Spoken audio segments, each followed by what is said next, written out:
Welcome. My name is Christopher Riopel. I'm the curator of post-1800 paintings here at the National Gallery in London, and it is my pleasure to inaugurate an extraordinary Facebook Live experiment which over the next hour or so will take us literally around the world to look at 5 of the most famous paintings in the world. They are all by the same artist, Vincent van Gogh, and they are all of the same subject, his great sunflower paintings. You see the London painting behind me. These paintings have an extraordinary appeal to the public. People come to our museum and to the 5 museums around the world where you can see versions of the sunflowers in their tens of thousands to look at these works. After I tell you a bit about the London painting, we will then travel to those other 5 cities, 5 museums in 5 countries. They are the home of Van Gogh studies, the Van Gogh Museum in Amsterdam, Holland, then the Neue Pinakothek in Munich, Germany, on to the Philadelphia Museum of Art in the United States, and we will end at the Saiji Togo Memorial Museum of Art in Tokyo.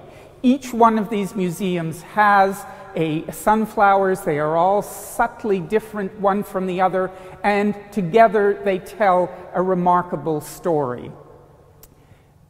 3 years ago, in 2014, we here in London had the opportunity to bring together 2 versions of the sunflowers, our own with the painting in the Van Gogh Museum in Amsterdam. We saw then how popular they were with the general public, how hungry people were to learn about the paintings and the extraordinary story surrounding them. We thought, wouldn't it be remarkable to bring all 5 pictures together, but very quickly realized that that would be impossible.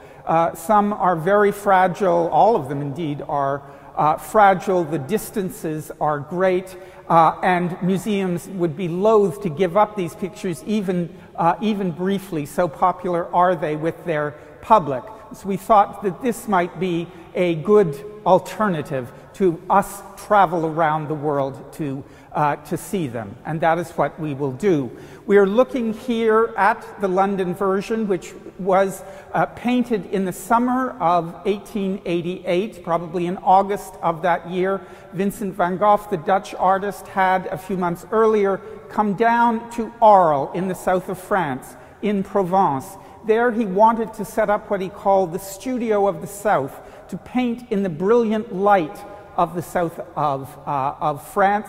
And he wanted to attract other artists to come and join him there and together to paint in a new way in the brilliant sunshine.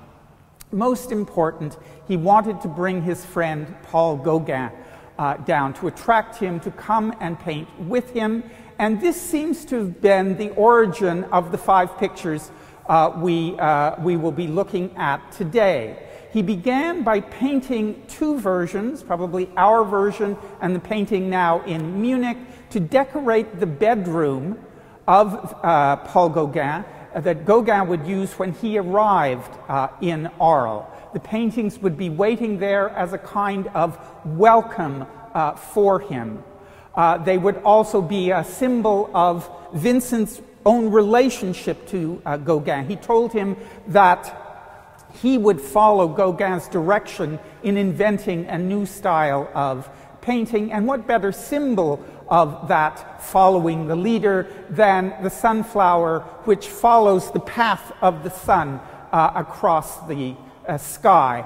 And so he began to paint these works as he waited for Gauguin to arrive. A bit later, my colleague at the Van Gogh Museum in Amsterdam, Axel Ruger, will tell us something about the differences among these paintings. But when Gauguin finally arrived and finally saw these pictures, including the London picture, he realized right away, it seems to us, that here Vincent, the sometimes difficult Dutchman, the endlessly enthusiastic Dutchman, had found his great topic. huge vases spilling over with these flowers of the south, and he had also found a new way to paint them.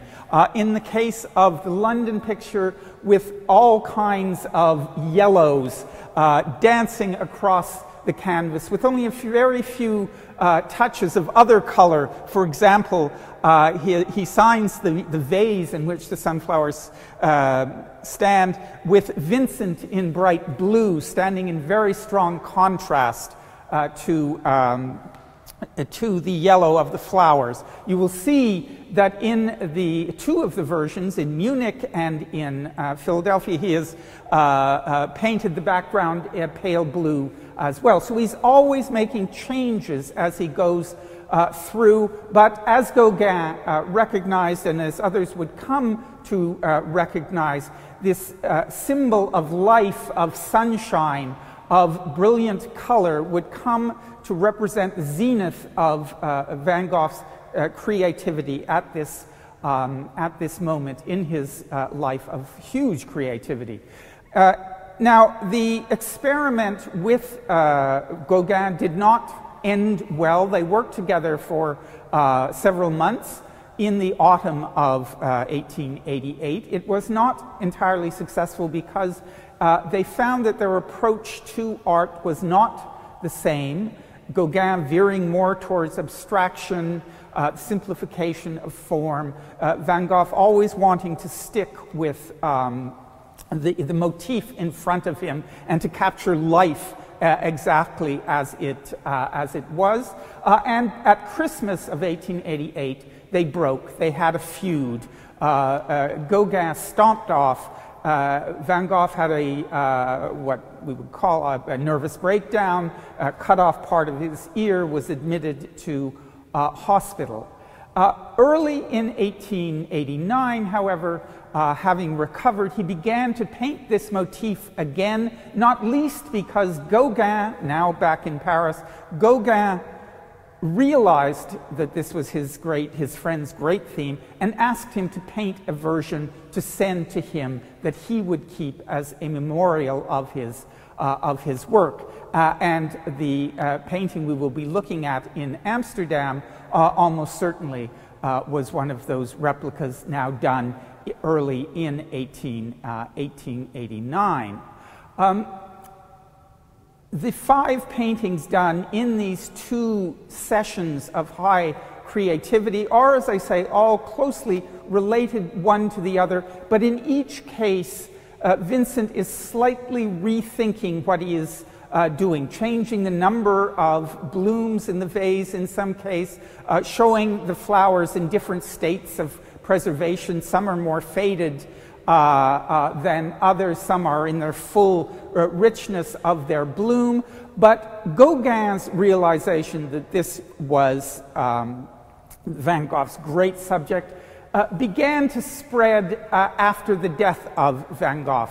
At his death, he was virtually unknown, but remarkably quickly his fame began to spread across Europe, and then in America, and then around the world. And it is, of course, very interesting how the London picture came to the National Gallery. It came in the early 1920s when the gallery received money from the great industrialist Samuel Courtauld to buy modern pictures for the nation. Right away, there was a decision made that Van Gogh had to be included in any collection of modern painting. So literally in less than 30 years, that he was central to modern art was already an established truism. At first, the Courtauld Fund and the trustees of the National Gallery acquired one of Vincent's great portraits, that of the postmaster Roulin, done at the same time as the sunflowers, an incredibly vivid picture which is now in the Museum of Modern Art in New York. But after a few months, the trustees of the National Gallery returned to the family of Vincent van Gogh, from whom they had bought the picture, to say, no, we're the National Gallery. For us, we have to have one of his most important works. We have to have a sunflowers. And so the great portrait of the Postmaster Roulin was returned, and this sunflowers came instead. If only we had kept both of them, it would have been wonderful. But this is very important in telling us that already by the early 1920s, the fame of the sunflowers had spread around the world, and even in London, which was always rather resistant to modern art, it was a struggle to get modern paintings into this collection in some cases. Already the trustees were convinced that the highest statement of Van Gogh's art lay in these pictures of sunflowers in their vase, and that if we were to have a Van Gogh, this was what we must have. It came then. Over the years, happily, we have been able to assemble a larger collection of that with some of marvelous pictures from every stage of his relatively brief career, but it is and remains always the sunflowers at the head of that display of Van Gogh's works. Now, one of the things we learned when we were able to bring together the Amsterdam and London pictures 3 years ago was to look very carefully at the different ways in which the flowers were painted, the very different ways in which paint could be applied, the gamut of yellows that Van Gogh was exploring, how he made distinctions between them, how he worked in greens and blues to make those distinctions work, and to work chromatically even from a very great distance. And one of the powers of the pictures you will be seeing today is how strongly they address us even from far across a room. And this chance to look at 2 of them together has, as I said, suggested to us that we can learn a great deal more even by looking at all 5 of them together, thinking about what this artist was doing by taking up the motif of the sunflowers and then by repeating it 5 times, each time amending, altering, making subtle distinctions between the pictures. At this point, having looked at the London picture, its glowing forms, I want to pass over to our colleague, the director of the Van Gogh Museum in Amsterdam, Axel Ruger, former colleague of ours here, indeed at the National Gallery before he went to Amsterdam, and ask Axel to tell us something about the distinctions between the pictures and what it is we can be looking for as we compare these 5 versions of the sunflowers as we make our way around the world.